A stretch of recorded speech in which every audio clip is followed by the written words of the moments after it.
What if your next customer never visits your website because their AI assistant already bought what they needed? And what happens to brand loyalty when AI is doing the shopping and your product catalog is completely invisible to it? Today on the Retail Transformers podcast, we're talking with e-commerce legend and OG, Scot Wingo, about the rise of agentic commerce and how it might just rewrite all the rules of retail. From dreams of instant checkout in chatbots to AI-powered shopping agents, this is shaping up to be the future of retail, and it's coming fast, whether you're ready for it or like it or not. So take a few minutes to listen up and don't miss it. Your customer's AI agent definitely won't.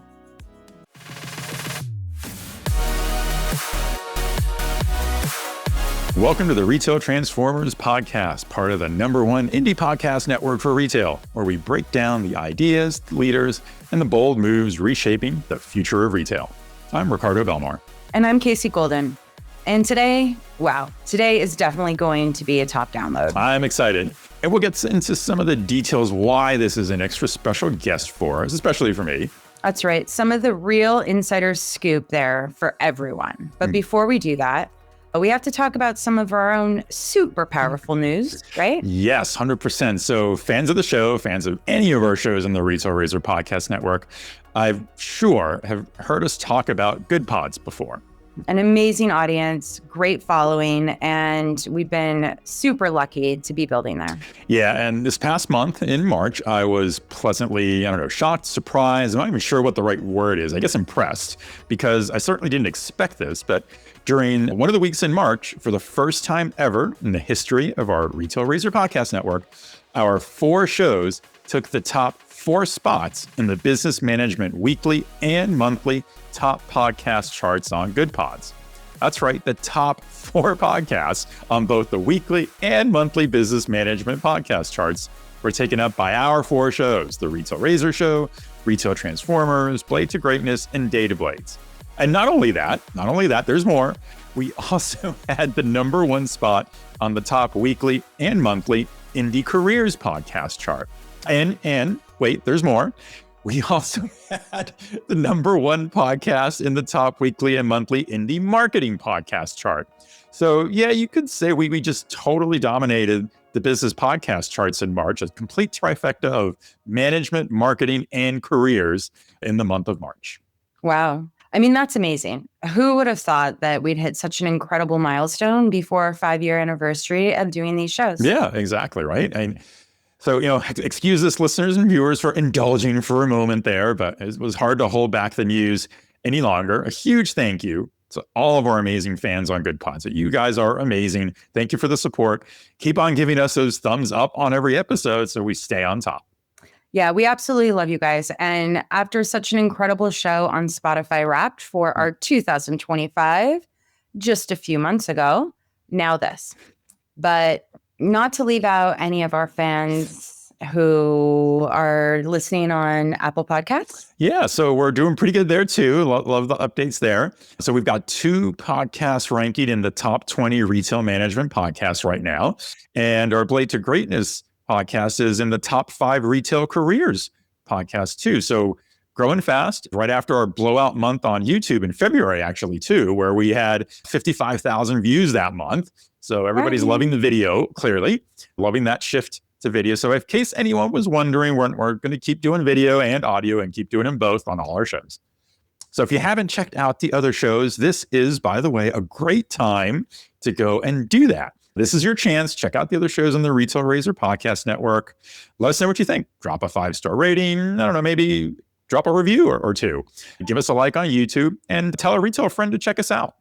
You can find all our shows on our website at retailrazor.com, on the YouTube channel, Retail Razor, and of course, in your favorite podcast player, which for a lot of people seems to be Goodpods. Well, that is some pretty big news to report, but I think we've got one more thing to share. We do. Right? We do. So let me tell you about Retail Club, our new sponsor of the Retail Razor Podcast Network. Join 2,000 retail leaders at the Retail Club AI Festival on September 22nd to 24th in Huntington Beach. Dive deep into how AI is reshaping retail while soaking up some sun at a fully outdoor beachside venue. Decision makers from retailers and brands can attend with free tickets and up to $1,250 in travel reimbursement. Just head to retailclub.com to learn more and get your ticket today. We'll have a link in the show notes as well for you for that. So thank you to Retail Club for helping us bring you this podcast and the other shows in our network. Yep. And it's one of my favorite it's completely gone up to my favorite conference. 100%. Conference. Yeah. Yeah. Yeah, this is only their second year, and the first year was completely worth it. And we're looking forward to seeing everybody back for this year. Yep. So now that has been said, I'm very excited for today's episode because we're diving into a topic that's got the whole retail world buzzing, especially after Shop Talk. Agentic commerce. The question is it a buzzword or is it the next big wave in how we shop? Yeah, that's right. I mean, if you've ever asked ChatGPT to recommend a product, you've probably already dipped your toes into the world of agentic commerce. But what happens when AI doesn't just help you shop, it shops for you? Maybe you were one of the few people who took advantage of the short-lived instant checkout in ChatGPT and bought something without ever even leaving the chat. And maybe you're one of the folks who are hoping that comes back. And who better to help us make sense of this than today's guest, one of the OGs of e-commerce and an OG retail podcaster himself, Scot Wingo. He's not just a pioneer in e-com, he's practically one of its founding fathers. Exactly. Scot founded ChannelAdvisor back in the way early days of online retail. Of course, he co-hosts the legendary Jason and Scot Show, one of the OG retail podcasts. And he's back with a new venture, ReFiBuy, and a new podcast, Retailgentic, as well as a Substack newsletter, all of which are focused on helping retailers navigate the rise of agentic AI. We're talking about AI shopping agents, instant checkout inside chatbots, maybe, the death of traditional marketing funnels, and what retailers need to do right now to stay in the game. We'll hear Scot's take on why this shift is happening faster than anything he's seen in 30 years of tech, and why ignoring it might be the worst advice you could take. I mean, holiday's right around the corner. That's right. So buckle up, listeners, because this episode is packed with insights, hopefully a few laughs, and most importantly, a roadmap for the future of retail in the next 6 months. It's really got something for everybody, doesn't it? Absolutely. Okay, then, let's get into it. Here's our conversation with Scot Wingo, founder of ChannelAdvisor, now ReFiBuy, podcast host of the Jason and Scot Show and Retailgentic, and author of the Retailgentic newsletter.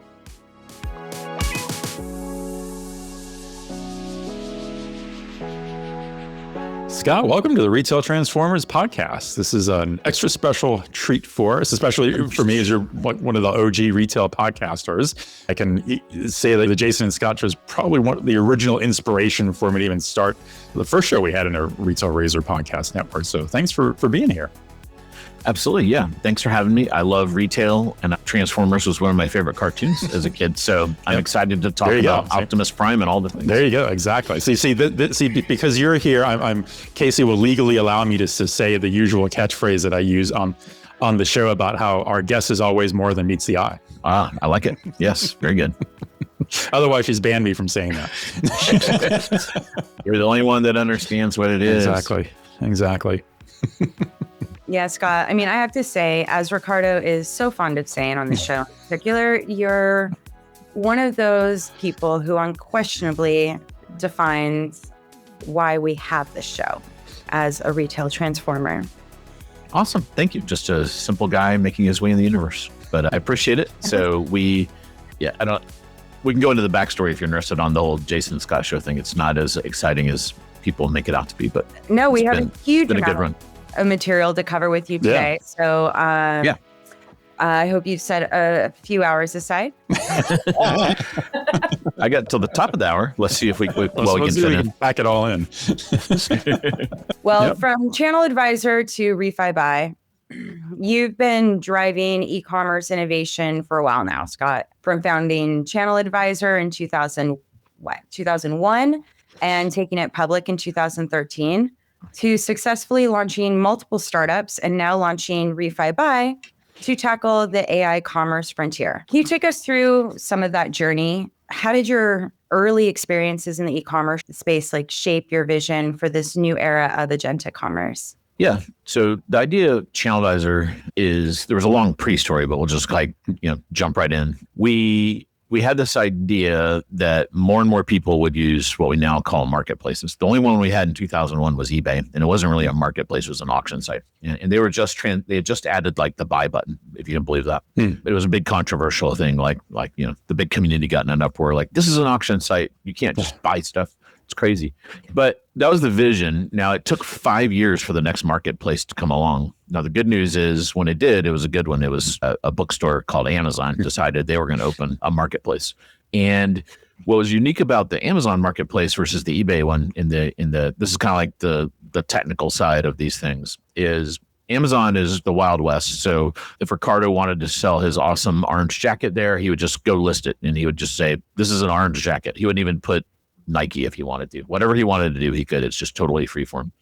But then Amazon had this idea, because they were a retailer that had battened on a marketplace, they had this catalog already. And you had to either map to their catalog or add an item to the catalog. And then what they did is they had kind of like this golden SKU, and then hung off that SKU were offers. So if you had, let's say 6 people were selling a jacket like his, you would say, here's the jacket. And then here are the people that have offers for this jacket in whatever size color combination.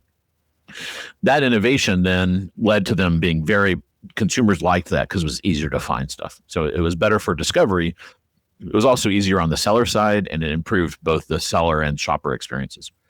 And then after that progressed into FBA, which progressed into ads and into buy box. There's like this whole stack of things that built on top of that basic foundation that now have been replicated many times over. So then Walmart came out, Target. Now there's marketplaces all over the place. TikTok Shop, I put in that category.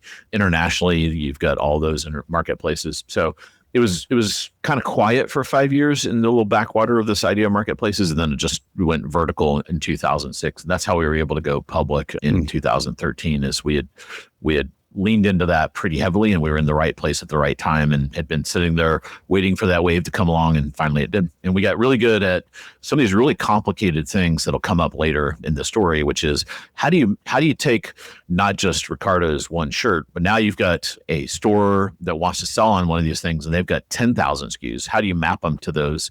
How do you keep it updated? How do you synchronize?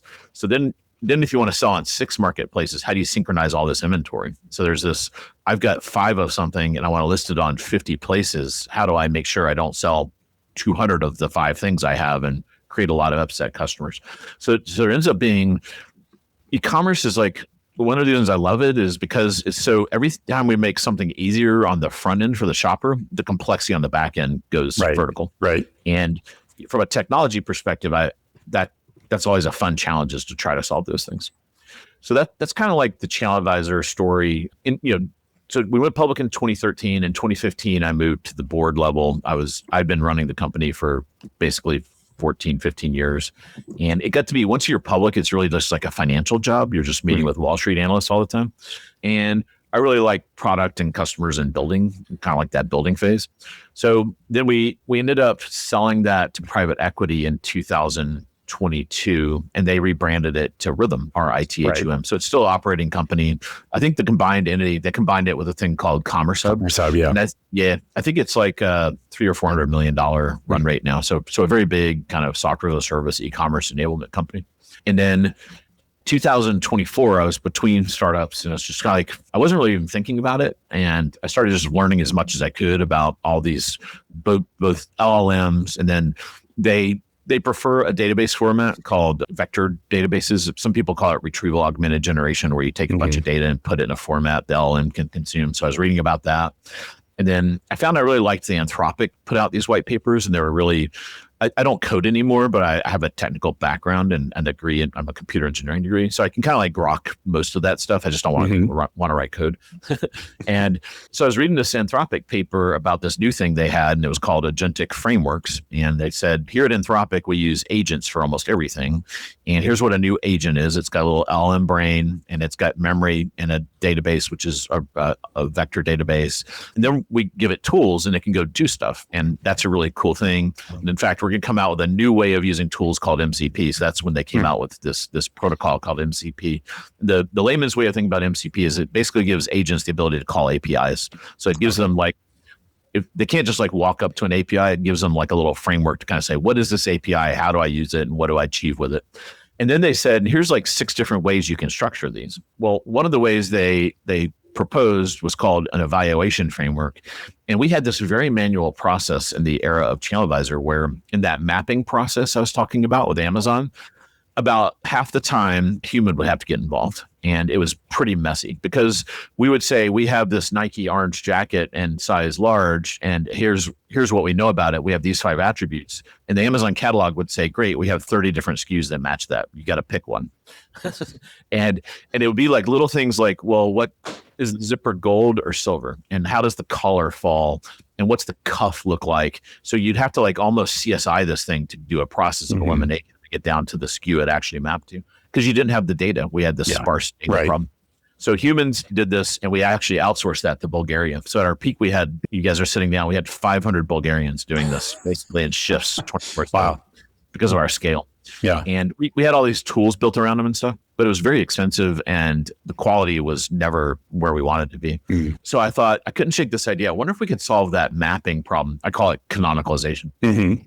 I wonder if we could solve it with these agents. And I talked to a colleague that had left Rhythm, and I asked, like, did Rhythm still have this problem? He's like, oh yeah, it got even worse. And it was a big mess, because every marketplace you'd have, it would kind of exponentially more complicated. Right. And so then, long story short, in 90 days, we had a prototype of an agentic system that could solve this problem without human intervention and do more. We had it, and we always wanted to kind of like supercharge people's catalog to add a lot more things that were missing. Like if you found out the cuff had it was a squishy or a elastic cuff versus a button or something, we wanted to capture all that.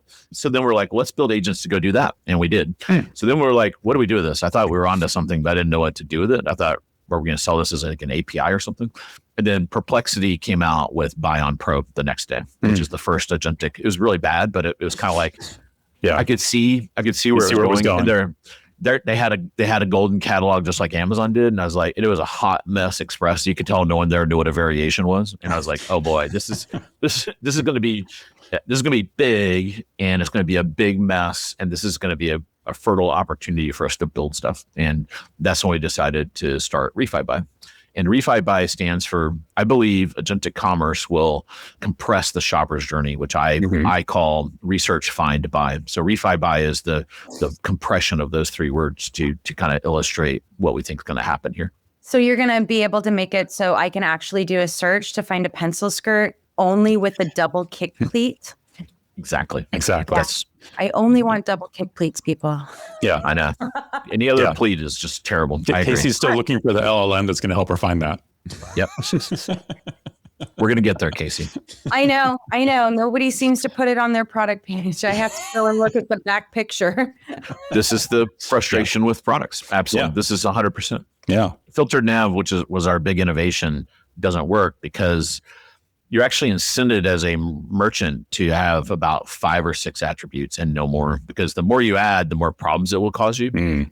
Oddly enough. So there's a big disincentive to provide a lot of, in the old world, in the old Google world.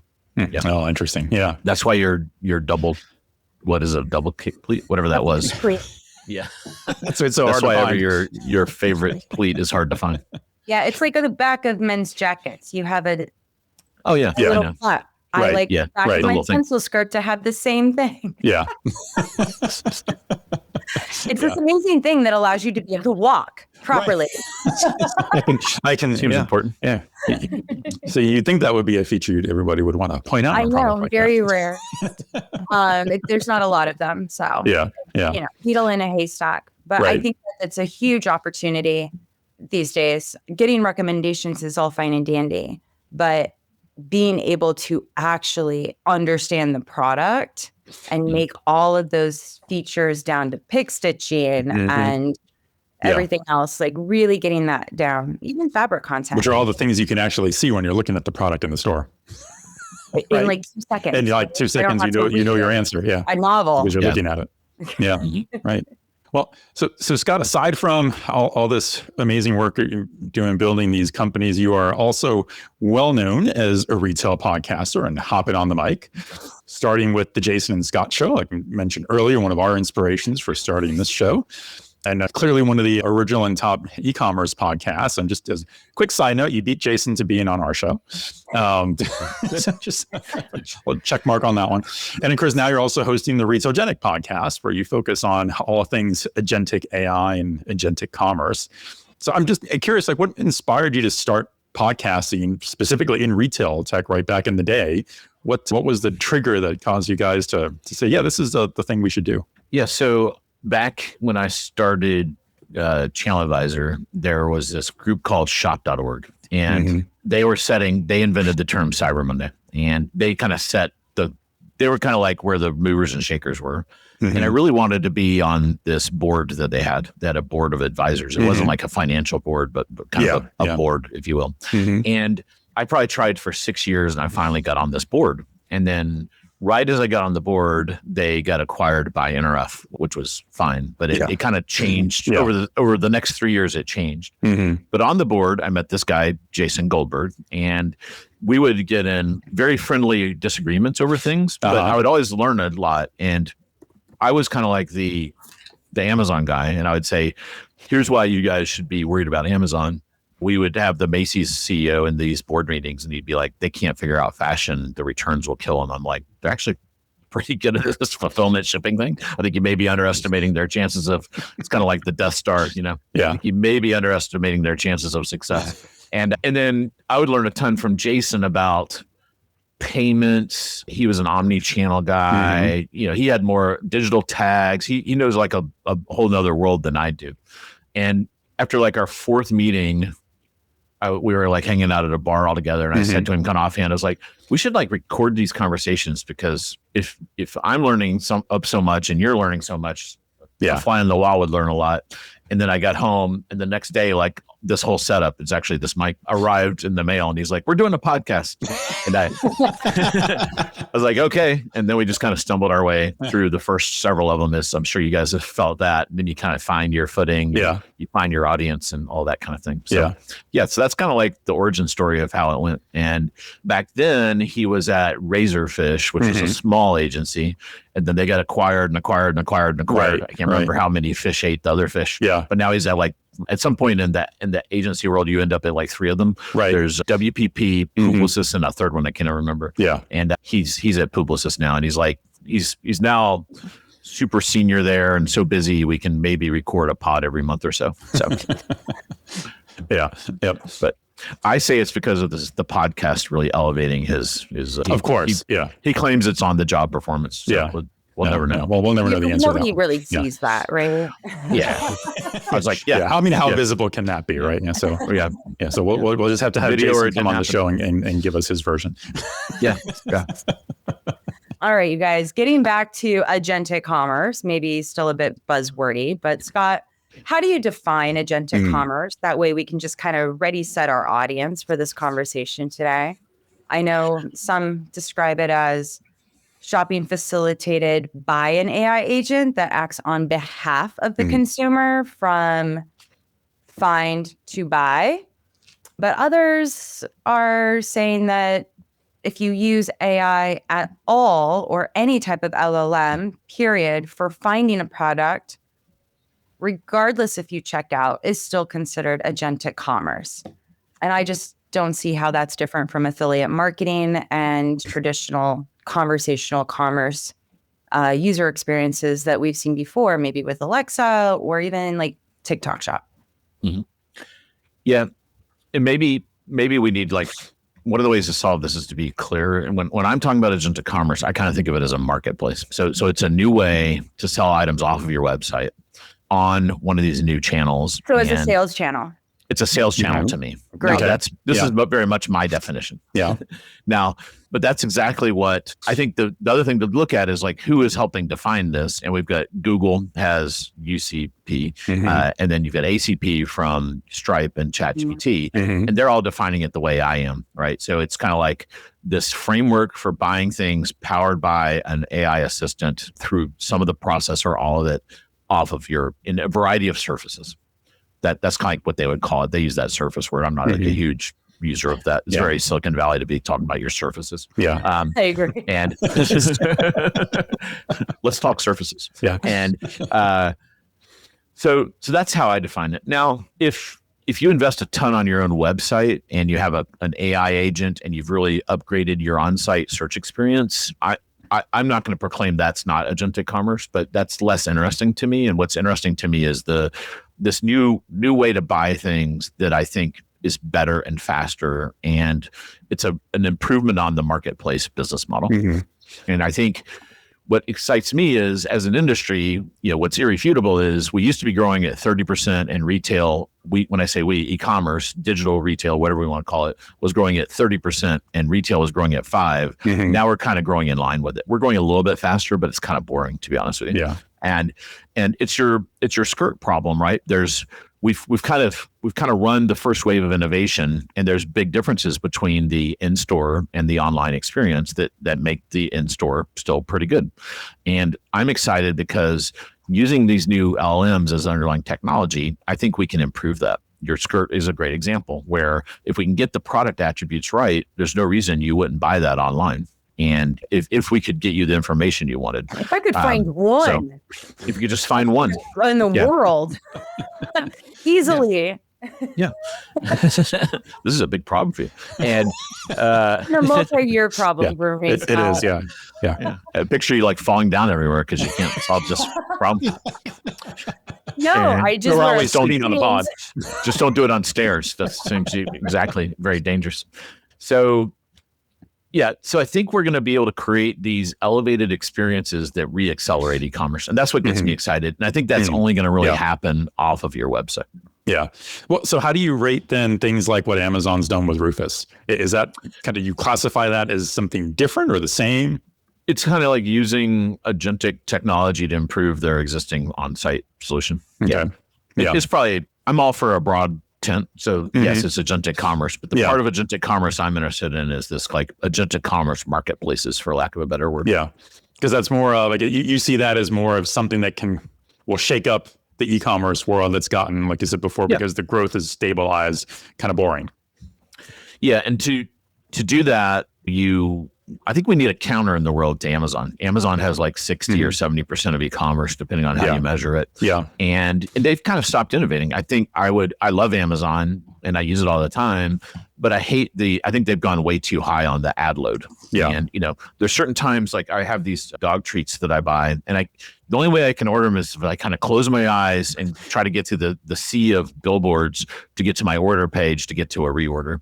I can never search for them anymore because they just get buried in a sea of ads. Because you get literally 50 product placements and it's like 90% ads. Yeah. And it's like, this has got to be hurting them at some point. I get the margin is higher on this, but at some point, doesn't someone there care about the transaction? And I think in a world where they have such large market share, they didn't have to worry about it. And I think having an alternative that has a better discovery experience will just shake up everything. Yeah. They wouldn't have done Rufus if ChatGPT didn't come on the scene and start innovating in this area. Yeah.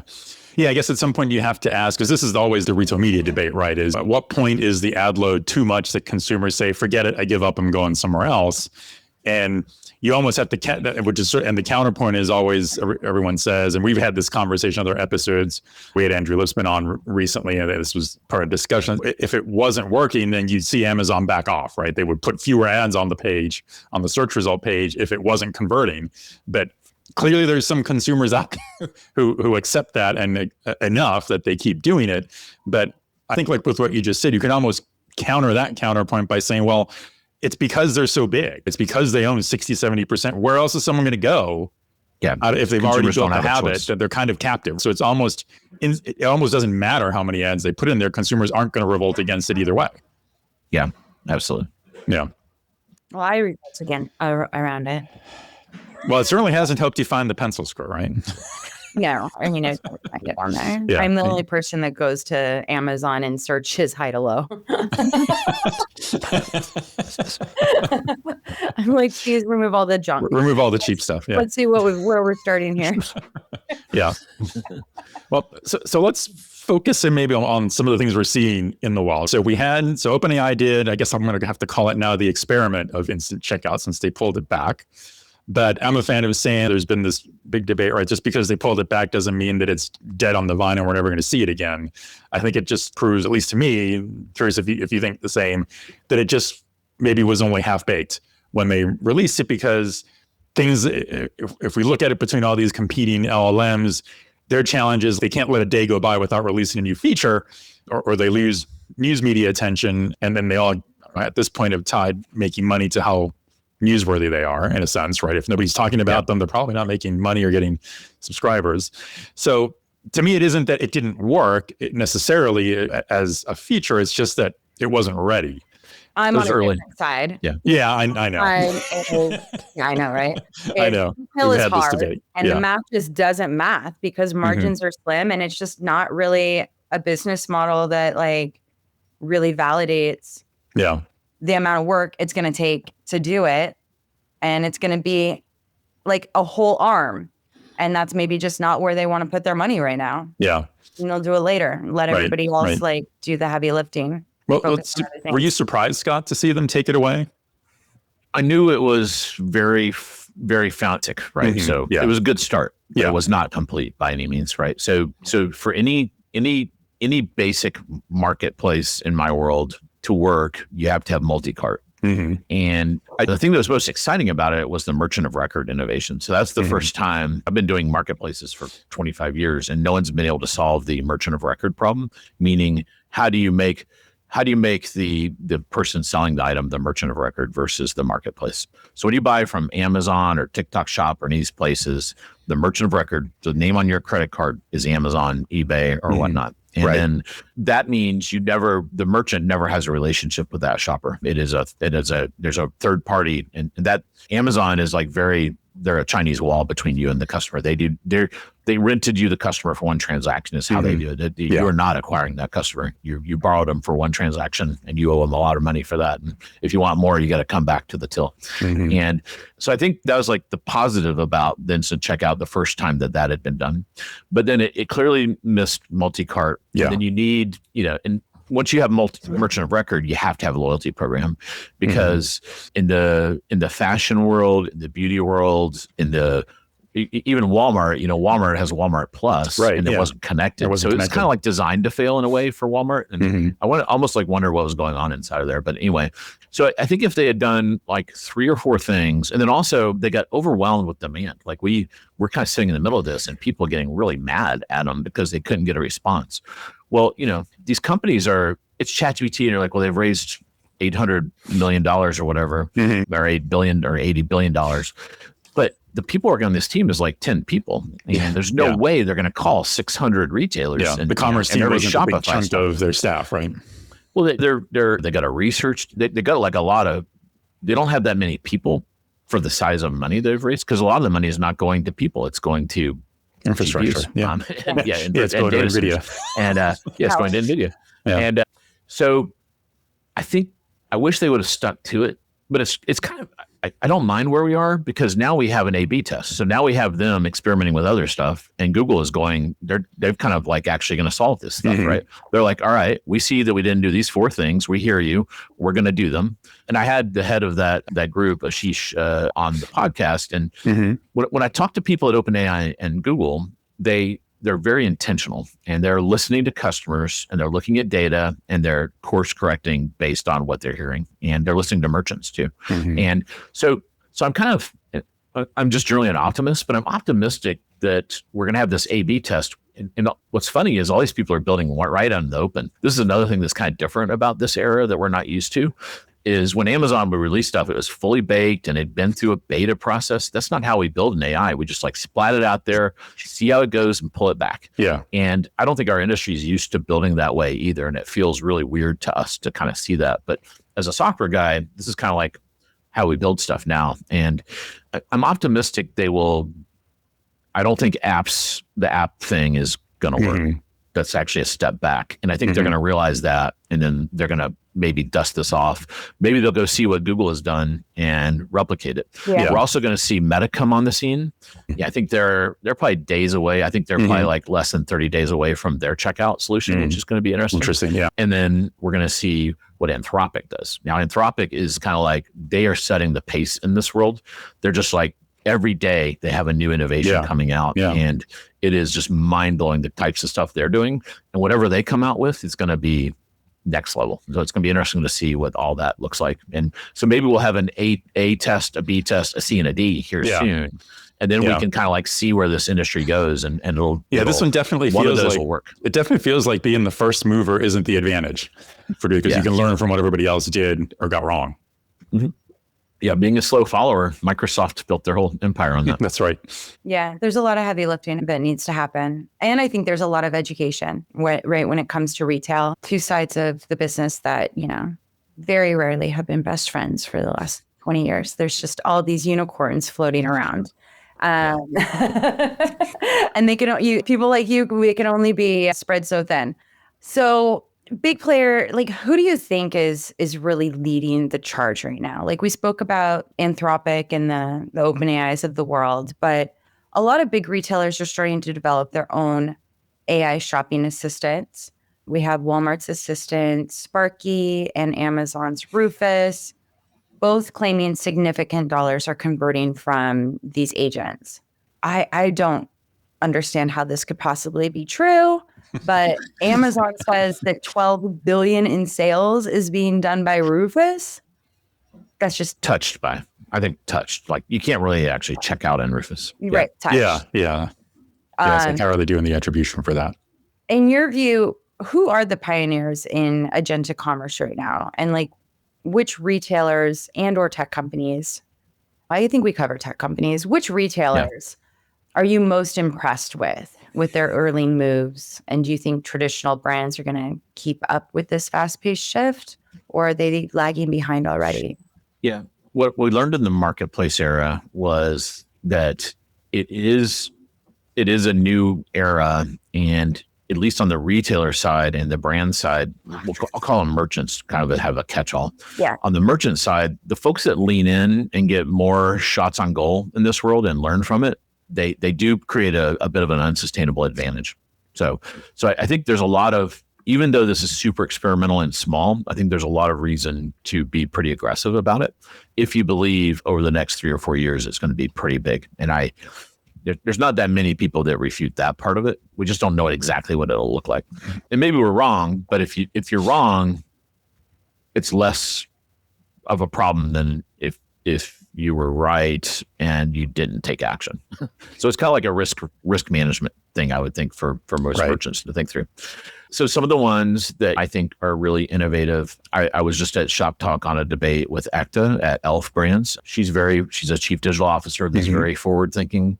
I can tell you all the shoe companies are really involved in this. So they're starting to, it's kind of like the two big waves right now are beauty and fashion, because they're seeing it in their customer bases. So they're definitely seeing their customer is transacting and discovering at least product through these places. And they're starting to lean in on that and meet the customer where they are. Sephora, I thought, was interesting. They're kind of going straight to the app and trying to tie that in. They announced that at Shop Talk. So I'd kind of put Ulta and Sephora, they're always in this big battle with each other, and I think they're really leaning in on this. Another one I thought was interesting was Gap announced that they're going to really kind of lash themselves to the Gemini UCP and come out with a checkout here soon. So I think those are some of the things to watch. They're the pilgrims, and we're going to kind of see how it goes for them as they get out there and experiment with this. Yeah. Yeah, I think those are really interesting ones, especially that the Gap announcement, leaning into that one, and we'll see. I guess that gives us strong hopes for what Google does with UCP, which I've usually said in the past, like I've not been a big fan of Google's previous attempts at trying to get commerce right and really off the ground ever since the original Frugal search. But maybe with UCP, they'll figure it out. Yeah, they have. ChatGPT forced them to rethink the search business model. And I think they've been surprised at how becoming an answer engine has actually not been as destructive. I've been very surprised that it wasn't them in the innovator's dilemma. Yeah. And I think what happened is they're just limiting by actually restricting the traffic you get, people will pay a lot more for it and it converts better. So I think the auction format, the AdWords auction format is just so crazy resilient that it actually affords itself to a lot of different mechanisms than anyone ever thought. Yeah. I think Google has a huge advantage. One, because we've been using this like auction method, the back end systems of Google, like retailers have been using it. They understand it. all the data and taxonomy and everything that was required to get Google Shopping live with your product catalogs, and then all the data they have on what has been working and converting in search on all of those types of information and product details and optimization there. I think they just have so much more internal insights and history with the brands for commerce that, I mean, if they fail, you had everything set up for you to succeed, you know? And they've got distribution. They've got ChatGPT just got kind of 1 million monthlies. Google's at like way, what is it, 10 billion in the US or something? Like it's like massive. I feel like they have absolutely everything to be a market leader. Yeah, for sure. So let's talk a little bit about the agentic naysayers that are out there and how you kind of respond to that. So a lot of the arguments I hear are, well, if e-commerce is still hanging around maybe 16% of total retail sales, depending on how you count, anywhere from 15 to 20, then how much can this agentic AI piece of that really move the needle or really amount to? And I guess that, in a sense, that argument is based on the assumption that it's only really carving out a piece of the e-commerce share, right, versus the total retail share. And then you have the outright statements of, oh, well, this is all just an AI hallucination anyway, because consumers aren't interested in having a machine buy for them. But maybe that gets back to the earlier discussion, right, and point you made about how do you define this? If we're going to force ourselves to define it as AI exclusive and no human involvement. And my view on that one is really that it's hard to generalize, because there are some product categories that I think no matter how you present the product, it's incredibly boring to buy. And so consumers won't care if you take that off their plate. But there are other categories where consumers, like, again, Casey's pencil skirt, right? If it hasn't worked, have other things find it for that. No one's going to take that off your plate. You are absolutely going to keep in control of that transaction. And it may always be that way, and that's fine. But there's a middle ground somewhere, I think. Yeah, I'm a big fan of ISO, like in search of.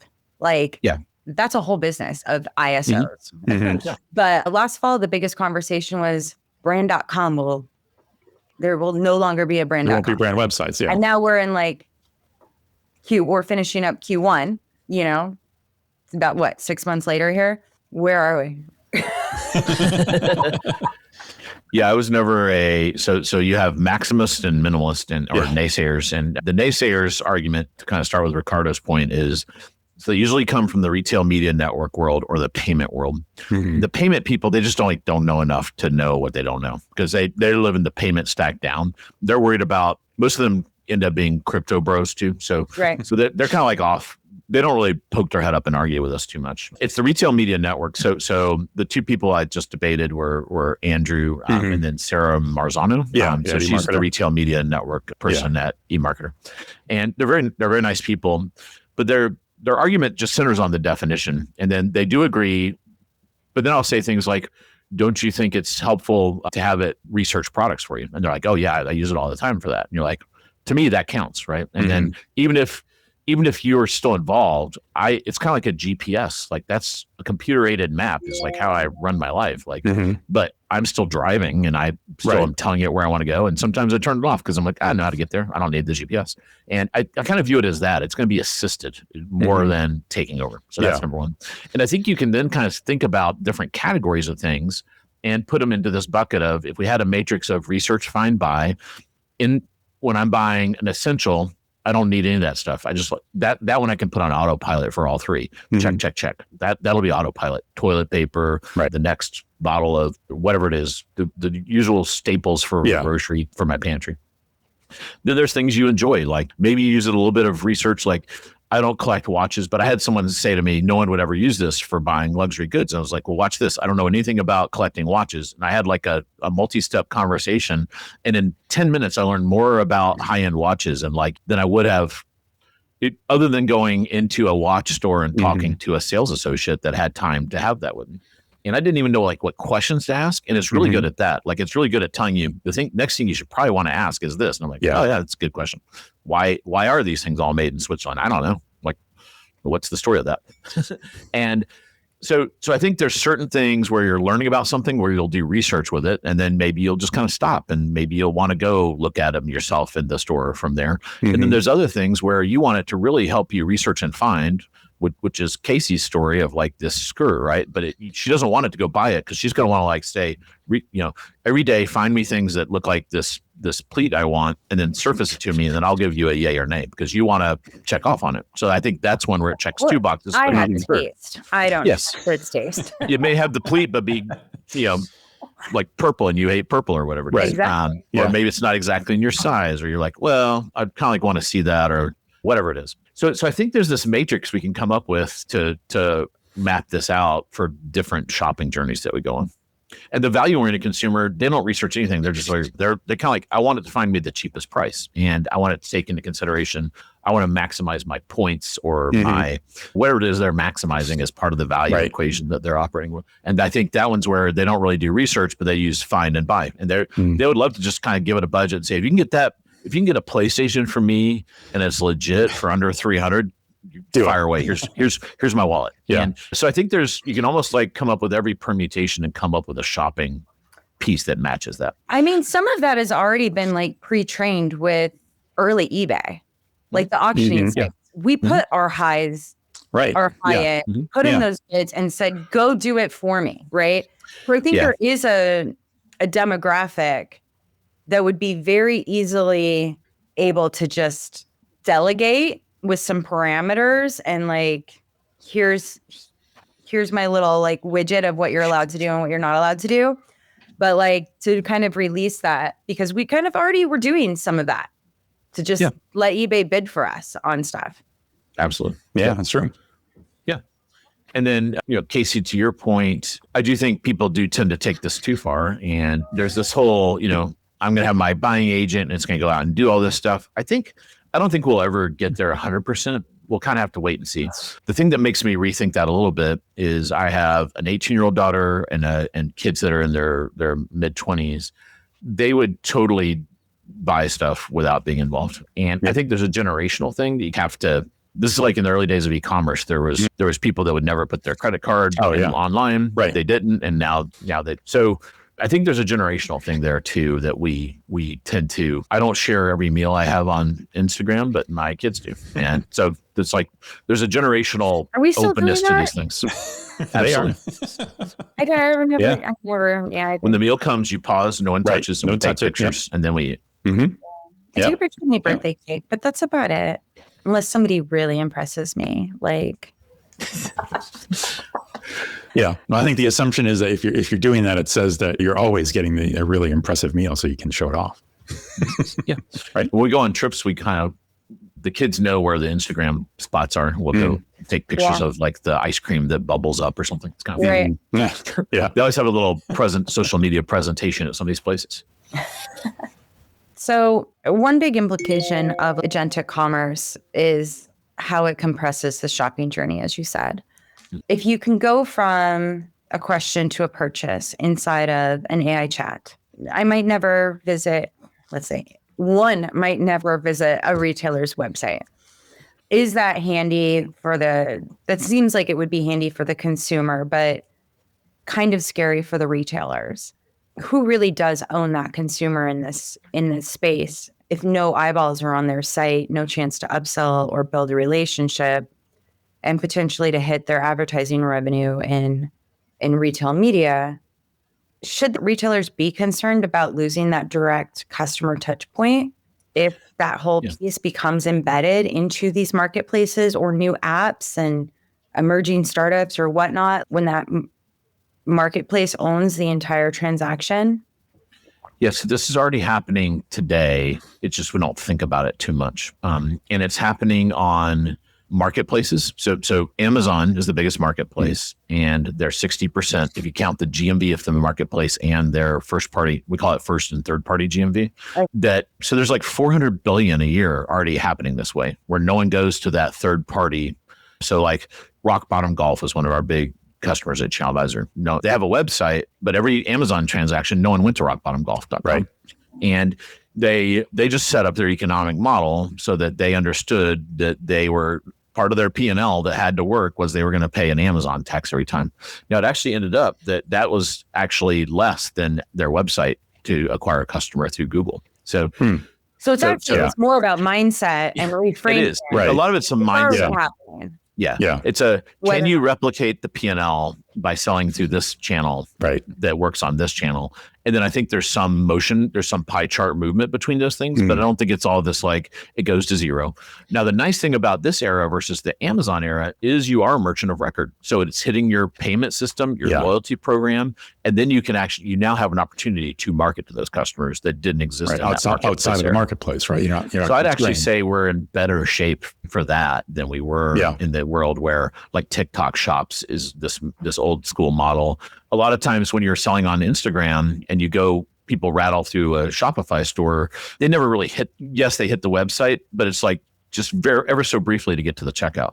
Right. They almost never even go through the PDP. If you've ever bought something off Instagram. Yeah. Well, it's almost impossible to get to it because it opens in Instagram. It takes you straight to checkout. Instead of the browser. We don't want you to go to the PDP. That's where conversions get lost is on the PDP. We want you in the moment, like you found this thing that you love, and we want you to just buy it now, impulsively buy it. Right, and I'm like, you're not ugly. What else do you sell? And I can never get back there. You and I'm can't like, get there. So I'm like, just take me to the website. Yeah. So when we kind of goes into that, which there's been everybody's been talking about loyalty. Everybody's been talking about loyalty programs, integration with loyalty programs. This has been a whole marketplace moment as well, that if I buy your brand, regardless of where I buy it, I should still be earning points at your brand. You should know you sell it, you shipped it. Why am I not getting points from you as well, right? In some way, I should be acknowledged for my purchase. We've never really completely solved that. You've noted that when AI handles that whole shopping journey, the traditional marketing funnel gets pretty much wrecked for certain products. And retailers lose some of that control in the point of purchase. But do brands and retailers need to rethink how they connect with customers in order to stay relevant in a more agentic commerce world? I know that in the last 10 days, I've received 3 emails that my loyalty programs have decreased. Starbucks, Adidas, and somebody else that I didn't really care about. But I can't say that I don't know the last time I've ever gotten an email saying that my loyalty program is being demoted or changed for like lesser. I'm like, Jesus Christ, how much do I need to spend to get a freaking free coffee? Or an extra pump? Are you insane? Yeah. Times are tough out in retail. Yeah. Right. Inflation is chewing away at everything. And they're making the loyalty programs less juicy. So where we are today, the best way that I am seeing to do this is the Google way they just announced, and it's not live yet, but it's coming quickly. So they have this history of when they announced January 11th, they announced UCP, and then literally February 11th, they launched. So they're on like this 30-day cycle, it seems like. And there's 2 data points that support this. So this was just announced, let me look at the date, March 18th. So I think by April 18th, we will have live examples of this. And I'm going to bet it's going to be either Ulta or Sephora because they're the 2 biggest loyalty programs outside of Starbucks and the airline. Ulta first. Yeah. So, and it's called identity linking, which is kind of like a non-sexy name for it. But what it does is it takes the identity of the shopper and then it looks up in the retailer's CRM system in an anonymous way, and it links those 2 together, and it says, hey, I've got this person coming through, and here's what I know about her. Here's her email, and then it pings over here, and they say, okay, that's Casey. I want you to store this tokenized ID, ABC123, and then from now on, the retailer knows that that's you, and they can do all the things.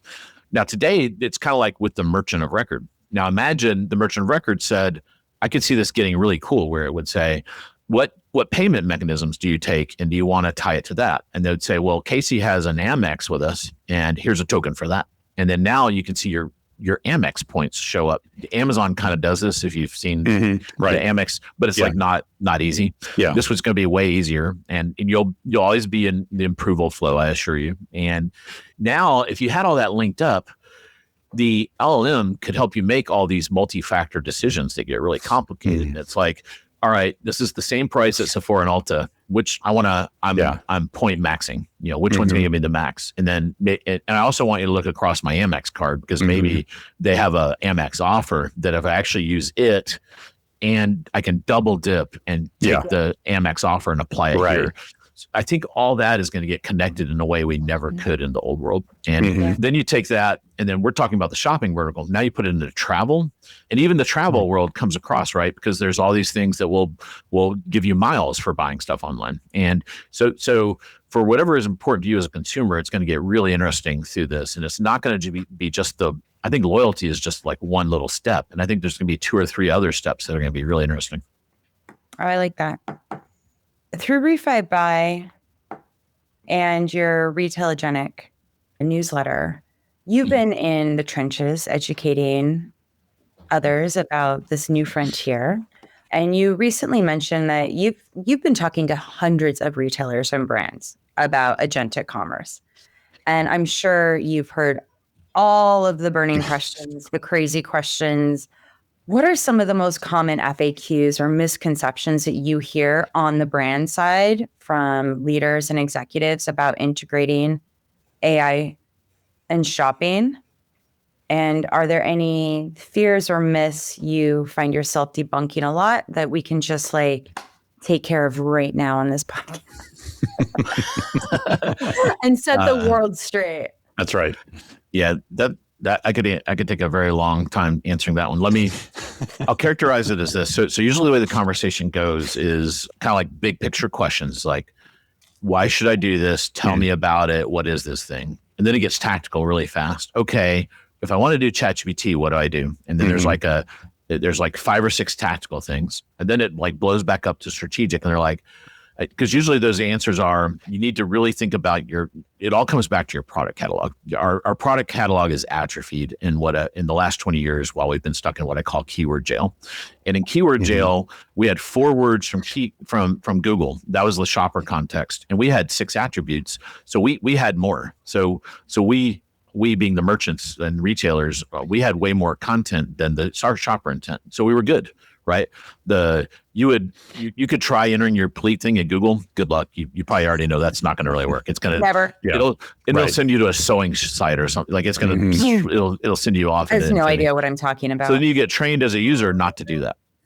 Well, now you're being retrained. And now we have the opposite problem. Our little 5 attributes are dwarfed. I can't even make my hands big enough. Imagine as big as the screen is the shopper intent now that these things have about you. And now our product catalog is puny, and we need to really bulk it up. And there's several things there. There's more attributes. You need to really make sure these engines are consuming the reviews you've collected, because that's really juicy information. And then you need to make sure you're analyzing the reviews and turning that into this third bucket is all the engines have this really fast lane for putting really good contextual information in about your products called a Q&A section. And then there you can have an infinite Q&A about your products. What occasion is this skirt good for? What's the scent profile of this moisturizer? All these types of things that there's no real attribute for, that are the types of, I help retailers think about it. It's the type of things you would tell a sales associate at a store, right? That what are the 3 questions you ask? If you're working in Sephora and someone's in the lip aisle, what are the 3 questions you ask? How do you need to provide this extra content around that? So that's the tactical part. But then what that blows up is the strategic, and it's kind of like this change management and governance. It's like, well, my legal is never going to let us send that information out. Well, let's have a conversation with legal, because guess what? It's already out there. Yeah. So legal has to get their head around it. And legal's mind is always like, AI, oh my God, our whole P&L is going to go into AI, and that'll be terrible. And that's our PII, our everyone's email and credit card. So you have to be like, no, we're just talking about product.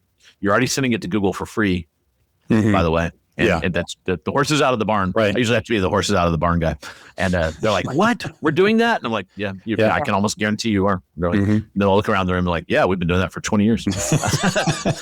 Why weren't we informed? Anyway, and then, so there's usually a legal discussion, but then there's a process change management of like, well, for me to, I've literally had conversations with retailers where they'll say, to get a PDP change is like a 4-month thing here. And there literally has to have that much sign off. Like, Wow.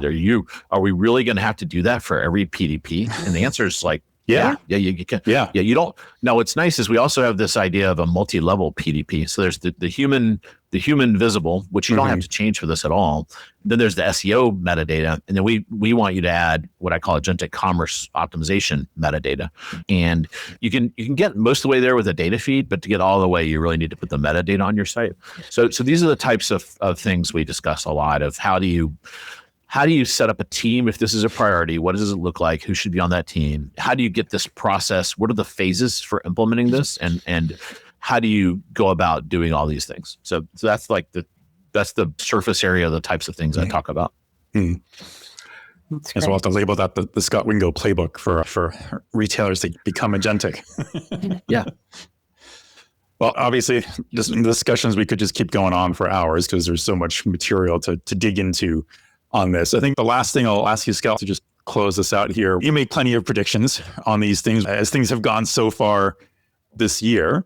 Like Casey said, we're just closing out Q1 here. What's your big prediction for this year's holiday season? Yeah. Yeah. So I think we'll go through a busy period and then the summer will be quiet. And then it's going to be really crazy from as far as announcements from kind of like August, probably mid-August to November 15 is going to be crazy. So clear your calendars. Okay.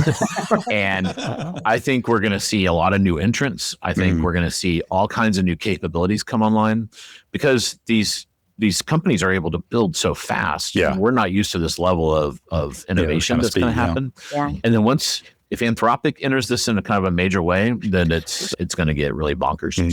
So I think it's going to be pretty crazy. And I think we have a shot at a fairly like 10% of transactions being impacted and going through what I'm calling agentic commerce. So we'll see. It's probably like 2% now. It's definitely small. Yeah. And basically rounding error, but I think it could be relatively large by this time this year. So we'll see. All right. Well, Scot, thanks so much for joining us on the show. It's such a treat to have one of the OG repo podcasters with us today. Normally, this is when we'd ask our guests, like, how do folks in the audience find you? But somehow I don't think that's particularly difficult with you. But if people want to learn more about ReFiBuy, where should we direct them to dig in? So it's ReFiBuy, ReFiBuy.ai. Get you there. And then Retailgentic is where all my writing on these topics happens. And then I'm also, Ricardo will tell you, I'm very active on LinkedIn. So connect to me wherever. Great. Awesome. Well, thanks for that. Yeah. Ricardo, it's a wrap. That's a wrap. Thanks for having me, guys. And transformations don't happen overnight. That's right.